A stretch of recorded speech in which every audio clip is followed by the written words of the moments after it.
ka hatramin'ny faharoapolo. Zao ny voalazany teny ary amin'ny anaran'i Jesosy hoe: ny hazo tsara tsy mety mamovo ratsy, ary ny hazo ratsy tsy mety mamovo tsara. Ny hazo rehetra izay tsy mamovo tsara dia ho kapaina ka atsipy any anaty afo, ka dia ny voany no hahafantaranareo azy. Betsaka no manambara, mampiasa ity teny ity matetika dia matetika. Fa tonga amin'ny fotoana ampiasana azy ihany koa isika izay napetraky ny tompo ho fantaritsika ao anatin'izao fandarana izao. Ny hazo iaho raha ny fampianarana nentina teto zany mikasikasika ny hoe mpamina ny sandoka dia ny fisehoan'ny zavatra ao anatin'ny olona anankiray. Ny olona anankiray zany dia ataontsika hoe mpaminany izy. Dia io mpaminany io ilay ataon'i Jesosy hoe mpaminany sandoka, satria Kristy sandoka no mampaminany azy. Dia izy tena mivavaka ary tena mivavaka amin'ny fony, satria mihevitra izy fa Jesosy no nifidy azy sy miasa aminy. Nefa io le ndresantsika hoe mety Jesosy io na Dio na trois, Jesosy sandoka zany ny dikan'izay. Fa le mpaminany zany tsy malala hoe Jesosy sandoka nety miseho amiko ity, fa mihevitra ny tenany izy hoe tena nisehon'i Jesosy na nofidian'i Jesosy Kristy lay tena izy. Dia izay le mahatonga an'le teny hoe mitafy odi-janak'ondry izy, nefa ny ao anatiny dia ambodimitoa. Dia izy zany le mitafy odi-janak'ondry tena ohatrany hoe mpivavaka, tena hoe any Jesosy Kristy. Fa rehefa miteny izy dia tsy feon'i Jesosy Kristy no heniny fa ataontsika hoe raha ondry izy zany dia rehefa misokatra ny vavany dia mivovo ohatran'ny ambodina, ohatran'ny alika no fahalalantsika azy. Dia tahaka an'izany koa ny hazo, mety tsara jerena ety avelany, mety avo dia avo sy mijoalajoala, kanefa hoy Jesosy ny voany no ahafantaranareo azy. Ka ny hazo dia misy hoy iaho ambolena matonatonany mihitsy zay vao mamoa. Misy vitsivitsy ihany ny tona andrasana dia mamoa izy, misy raha mambolana dia mamoa le hazo. Dia noraisitsika teto anatin'ny fampianarana zany hoe anisan'ny voratsy zao ahafantarana ny atao hoe mpamina ny sandoka dia zao ny fahitana ny faminaniana zay nolazainy kanefa tsy tanteraka avy eo. Voratsy zany zay, satria raha Andriamanitra no mampaminany tsy misy mihitsy zany, tena tsy misy zany, satria fantatsika loatra ny tenin'Andriamanitra zay milaza hoe Andriamanitra dia tsy olombelona ka andainga, na zanak'olombelona ka hanenina. Fantatsika zany teny zany amin'ny bokin'ny Nomeria, fa moa efa niteny va izy izy ka tsy nataony, na efa nilaza va izy ka tsy nefainy. Zany hoe ninona zany faminaniana, fanambarana raha tena avy amin'Andriamanitra marina le izy. Dia hoy le Deutéronomie 7:20 mivakitsika teto hoe tsy maintsy tanteraka iny, fa raha tsy avy amin'Andriamanitra iny tsy tanteraka zany. Dia io zany tsy azon'ny olona anankiray amboamboarina, tsy azon'ny olona anankiray elana hoe zao aneka zao momba an'iny, fa rehefa tsy dia tsy, ary rehefa marina dia marina. Zay zany no anisan'ny voa anankiray. Ka ny fampitandremana eto zany dia hoe ny hazo rehetra zay tsy mamovo tsara dia ho kapaina ka atsipy any anaty afo. Io ndray zany dia hafatra mety tsy antefa loatra ny amin'ilay mpaminany sandoka na le apôstôly sandoka, fa miantefa avetrany ihany koa amintsika vahoaka na olon-tsotra izay mety atao hoe mpanaraka na pomba na mpiandany amin'ireny mpaminany. Everina fa mpaminan'Andriamanitra ireny nefa hay mpaminany sandoka. Ny mahasandoka azy dia zao sandoka ihany koa ny fidy azy, sandoka ihany koa mampaminany azy, dia tsy iza fa lay Kristy sandoka na Jesosy sandoka. Dia izay Jesosy sandoka zay le tenenina any amin'ny bokin'ny Koritianina hoe Jesosy hafa ny filaza azy. Jesosy hafa ny filaza azy. Dia Jesosy eto zany dia manambara ihany hoe ny voany nahafantarana ny hazo. Voa anankiray zany zay ndresantsika zay hoe maminany izy dia tsy tanteraka. Dia horesantsika rehefa avy eo misy voa anankiray koa, dia le ndresahana any amin'le Koritianina ihany ankoatran'le Jesosy hafa dia misy koa ny atao hoe filazantsara hafa. Fa nametraka teny anankiray teto aminareo aho tamin'ny fampianarantsika farany hoe misy fetra ihany ny fahefana ananan'le Kristy sandoka. Misy maro izy misy maro izy, ary zay koa zany dia efa anisan'le hoe mahasandoka anazy zay fisiny maro dia maro zay. Fa alohan'ny hidirantsika amin'izay dia zao omeko anao aloha zany hoe tena manamarina hoe misy fetra ihany tokoa ny fahefana ananan'ny satana mantsy ny makanendriky reto Kristy sandoka ireto, makanendriky Kristy izy zany de manao ny tenany hoe Kristy ireo nefa satana ireo. Ndao tsika maky tantara anankiray ny amin'ny bokin' zany Daniela mpaminany zany. Daniela mpaminany Daniela zany toko faharoa de vakitsika eny ny andininy voalohany hatrany amin'ny andininy fa efatra aloha. Daniela toko faharoa andininy voalohany ka hatramin'ny fa efatra. Amin'ny anaran'i Jesosy zanak'Andriamanitra lehibe, zao ny vaky ny teny. Ary tamin'ny taona faharoa nanjakan'i Nebokadnezara dia nanonofy Nebokadnezara ka nitebiteby ny fanahiny ary tsy nahita torimaso izy. De nasain'ny mpanjaka natsoina ny Ombiasy sy ny Piskidy sy ny mpanana ody ary ny Kaldiana ilaza amin'ny mpanjaka ny nofiny dia tonga ireny ka nitsangana teo anatrehan'ny mpanjaka. Ary hoy ny mpanjaka taminy, nanonofy aho ka nitebiteby tahalala-ny nofy ny fanahiko. De niteny tamin'ny mpanjaka amin'ny teny aramianina ireny Kaldiana ireny ka nanao hoe, ry mpanjaka ho velona mandrakizay ani ianao, ambarao aminay mpanomponao ny nofy de ho lazainay ny heviny. De azonao tohizana ny tantara fa zay any aloha ny vakitsika. Tiako resahana le hoe manapetra ny fahefana ananan'ilay satana maka ny endrik'ilay Kristy, ireo Kristy sandoka zany izay mifidy olona ataony mpaminany de mpaminany sandoka mazava loatra, de mifidy olona ihany koa izy ataony apôstôly zay mazava loatra hoe apôstôly sandoka ihany koa. Volazany amin'le Koritianina faharoa toko faha 1 avokoa zany rehetrarehetra izany. Eto ary nanonofy mpanjaka de izy tena nanofy ary tsy natadidy an'le nofiny. Zavatra pitranga amintsika olombelona zany raindray hoe misy olona manofy de taitra aveo izy fantany tsara hoe nanofy fa tsy mety tadidiny mihitsy le nofiny. De ohatr'izay koa ty mpanjaka ty zany nanofy de tsy tadidiny le izy nefa tena nampiasa saina fatratra azy. De natsona zany reo atao hoe olon-kendry, ny Piskidy, ny mpanana ody, ny Kaldiana izay ny anteran'ny mpanjaka hatrzay hoe manana hery miafina, manana hery akoatran'ny ananan'ny olombelona. Natsonindreo araka ny tantara vakitsika teo de hoe nanofy alina ozy izy, ambarao amiko ny heviny. Gaga reto mpanao ody reto sy ny Piskidy sy ny namany, ry mpanjaka ho velona mandrakizay anie ianao, ambarao aminay ny nofo ozy izy fa tena azonay lazaina aminao ny heviny. Dikan'izay zany de zao nanofy mpanjaka fa araky ny lazaina teo de hoe tsy tadidiny le nofiny. De natsona zany reto Piskidy sy ny namany reto no heverina hoe ahita alala afantatra an'le nofy aloha zay na ny mpanjaka ary tsy natadidy tsony de ho lazaina koa ny heviny aveo.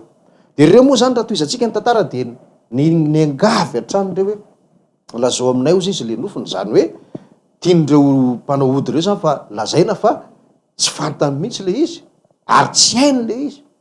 Eo le tiako resahana aminao zany hoe raha tsisy fetra zany fahefana ananan'ny satana izay nipetraka tao amin'ireo mpanao ody sy Piskidy sy ny Kaldiana sy ny karazan'ireo de nahita an'le nofy izy ary nahafantatra an'le nofiny mpanjaka. Zay tsy nisy nizanizany tantarany ary naneritreriny ary tsy nalala an'le izy nefa efa nisy le izy. De ireo zany leo anatin'le hoe tsy avelan'Andriamanitra ahafantatra zavatra toy izany ny devoly satria nofy mpanjaka tsy fantany de mazava loatra ny heviny koa tsy fantany. De somary famalimaly resaka teo de ohatran'izay foana. Reto mpanody reto zany de miangavy foana hoe lazao aminay re le nofy ry mpanjaka. Le mpanjaka kosa miteny hoe rehefa tsy ilazy nareo de zao tsisy ilananareo ka eto amin'ity tany ty ozy izy ho tetitetehany nareo ary ny tranonareo atao trano fivoahana rehefa tsy afaka anambara ihany nareo ny nofy sy ny heviny. De ny angavy reo de fara moa zany ohatr'izay foana ny resaka de tezitra ny mpanjaka. Zao ary ho vonononareo sy ny namanareo rehetrarehetra eto amin'ity tany misy atsika ty satria tsisy ilananareo tsy mahavita nininona ianareo. De navoaka ny didy ampamon'ny olona tamin'izany fotoana zany hoe hovonona daholo satria tsy misy mahalala. De inona ny zavatra nitranga ozy izy ianao? Vakitsika ary ty tenin'Andriamanitra ity ao amin'ny Daniela toko faharoa io ihany. Daniela toko faharoa andininy 9 ihany vakitsika aloha. Daniela toko faharoa andininy 9 ary hoe dia niditra Daniela ka nangataka tamin'ny mpanjaka hanome andro azy de ho lazainy amin'ny mpanjaka ny hevitry ny nofy. Zany hoe Daniela zany tafiditra ihany koa ao anatin'le hoe olona zay tokony ho aringana. De nahita ihany koa zay rery misy olona be deaibe tokony ho aringana de nanontany izy hoe fa inona ny anton'izany. De zao nambara tamin'ny Daniela zany nanofo ny mpanjaka de nanontaniany rehetra olona milaza azy ho zao rehetra tsy fantany le nofy de mazava tsy fantany neviny nefa zay ny tiany mpanjaka atao hoe alazaina aminy le nofy zay tsy tadidiny de lazaina aminy le heviny. De inona nataony Daniela? Resaka tamin'ny mpanjaka izy de hoe ameo andro zay fa ho lazainay aminao ny nofy sy ny heviny. De nekena raha fangatahany Daniela de taty aorianan'izay tonga ny fotoana 720 tsika zao. Daniela toko faharoa de ny 920 aloha ka hatrany amin'ny 20. Daniela toko faharoa 920 ka hatramin'ny 20. Zao ny voalazany teny. Ny mpanjaka namalika nilaza tamin'ny Daniela izay atao hoe ko Beltesazara hoe mo mahay manambara amiko ny nofy izay hitako mba amin'ny heviny va ianao? De namaly teo anatrehan'ny mpanjaka Daniela nanao hoe ilay zava-miafina nanontanian'ny mpanjaka de tsy hain'ny olon-kendry na ny pisikidy na ny ombiasy na ny mpanandro nolazaina tamin'ny mpanjaka, kanefa misy Andriamanitra any an-danitra izay mampiseho zava-miafina ka mampahafantatra ny Nebokadnezara mpanjaka izay ho tonga any amparany. Ny nofinao sy ny fahitany lohanao teo amin'ny farafaranao dia izao. De mitoy mitantara zany Daniela. Inona ny tiantsika ho raisiny? Fantatry Daniela ary le zavatra tsy fantatry ny pisikidy. De tsy inona fa ny nofiny mpanjaka zay tsy tadidiny mpanjaka akory. Dikany de zao le hery nanana ny pisikidy sy ny mpanao ody sy ny namany tsy nahafantatra izay zavatra tsy niloky ny vavan'ny mpanjaka sy tsy nitantarainy sady tsy hitany masony satria misy fetra ny hery ananan'ireo. Fa ilay Andriamanitra Daniela zay nilazainy hoe misy Andriamanitra ny an-danitra ozy izy, tsy iza fa Jehova io, mahafantatra ny zavatra rehetra. De raha iverina am'izao tantarantsika zao azonao tohizana zany tantara de fantatro hatramin'ny atsipiriany le izy fa tsy hamaky ny Daniela toko faharoa tsony tsika aloha. Fa ny dikazay zany de zao lay zavatra rehetra izay tsy nampahafantarina ny reto manana ny herin'ny Satana reto de fantatry ilay Andriamanitra ny an-danitra. Raha am'izao androtsika kehitriny zao de zay le tiako amafisina amintsika, eo le tiako amafisina amintsika am'izao vanim-potoana zao zany hoe misy ny mpaminany izay mihevitra ny tenany fa mpaminany Jesosy Kristy nefa an'ilay Kristy santo ka io mazava be araka ny fampianarana nentsika. Ireo zany mety maminany reo. Ny faminaniny reo de tahaka ny nataon'ny reto pisikidy reto ihany, mety mahalala ny miafina izy fa miafina aminao fa saingy tsy miafina aminy. Inona ohatra? Raha am'izao tsika miteny zao misy accident ohatra any amin'ny toerana lavitra be any zany, tsy eritreretintsika. Ny accident mantsy tsy hoe zava-miafina fa hita maso be de hita ny Satana ihany koa iny. De ataontsika hoe any Tamatavy misy accident, ianao eto Antananarivo de miresaka amin'le hoe mpaminany ianao, zay mpaminan'ilay Kristy santo ka io. De iny zavatra accident iny hitapo-kitapirenena de hitan'ny Satana raha teo ihany koa de apetrany ao anatin'le mpaminaniny iny. De milaza zany ty mpaminany ty hoe any Tamatavy am'izao tsika miteny zao misy accident satria hita maso iny. Ohatra ihany koa hoe mety nandeha tany ianao ohatra fitaiza ataontsika ohatra zany hoe nandeha tany amin'ny ataontsika niditra boaty ianao zany ohatra. De avy ianao tonga any am'le mpaminany zay milaza fa mpaminan'Andriamanitra zany.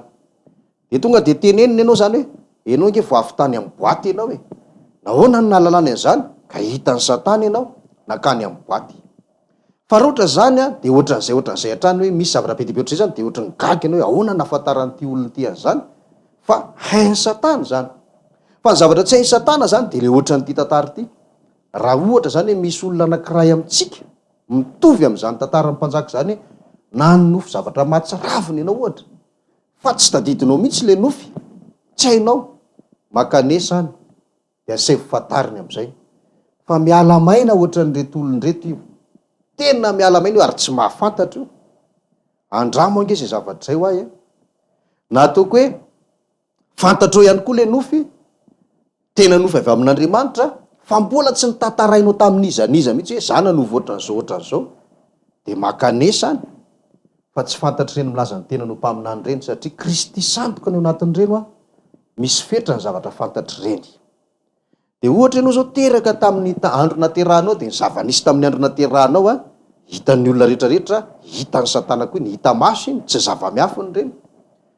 De tonga eo anatrehan'le hoe mpaminany anankiray ianao de eo izy mitantara ianao tamin'ny voateraka ohatran'izao. De misy zavatra ohatrany hoe everitsika hoe tsy takatry ny sain'olombelona fantatry reny olona ireny izay milaza ny tenany hoe mpaminany. Ny antony le satana zay maka ny endrik'ilay Kristy zay tsy iza fa Kristy sandoka no ny fidy an'ireo mpaminany ireo a de iny satana iny zany no efa nahitan'le toe-javatra nitranga tamin'izany fotoan'andro tenenin'izany. De ohatra ny gaga ianao. Fa reto zavatra roa reto a le zavatra teneniko anao.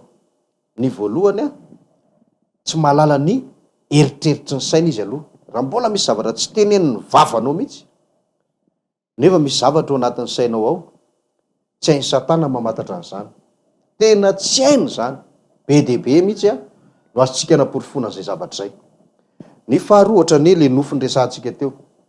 Ny faharoa manarakaraka an'izay a de azonao porofona ihany koa hoe tsy mahalala ny ho avy angereo ahy, tsy mahafantatra ho avy reo. Raha tsy hoe ho avy efa vinavinain'ny olona any anga ohatra hoe misy olona mivory a de miresadresaka hoe zao no ataontsika amin'ny taona vaovao amin'ny volana janvier. Eo anaty fivoriana izy, satana nefa mahita an'io. De iny no mety hoe entiny eo amin'le mpaminany. De io mpaminany io ndray maminany hoe amin'ny janvier a 2015 isy zavatra ohatran'izao eto Madagasikara ohatra zany. De avy eo le olona milaza hoe mahay maminany nefa le zavatra efa henon'ny satana fikasahan'olona ho atao a de entiny eo amin'ny olona io fotsiny. Zay zany no momba an'ireny atao hoe zava-miafy nananan'ireny mihevitra ny tenany ho mpaminany reny nefa tsy mpaminan'Andriamanitra fa mpaminan'ilay Kristy sandoka. Mila fantaritsika izany zavatra zany a mba hahatonga antsika tsy ho voafitaka. Tandremo iaho, raha mitaka ange satany tsy iseho endrika amin'ny amahadevoly azy mihitsy izy fa tsy maintsy maka ny endrika Kristy de voafitaka aloha le olona nofidiny lazaina fa mpaminany satria mihevitra ny tenany fa nofidin'Andriamanitra nefa tsy Andriamanitra nifidy azy fa Kristy sandoka. Mihevitra ny tenany fa mpaminan'Andriamanitra, mpaminan'i Jesosy Kristy nefa tsy an'ilay Jesosy Kristy ilay tena Jesosy Kristy fa an'ilay Kristy sandoka. Voafitaka ireny olona ireny zany. De ny zava-doza tsy mijanona amin'iny olona iny le fitaka fa amintsika olon-tsotra izay nihevitra hatr'izay nisehony sy nipoirana io mpaminany io, mety ho lahy io, mety ho vavy io a ary tsy anankiray io fa be de be. Raha ny eto Madagasikara de efa misy ihany no fantatray fa tahaka an'izany amin'izao fotoana izao. De tsika le olona zany zay mety hetra hoe tena mpaminan'Andriamanitra io a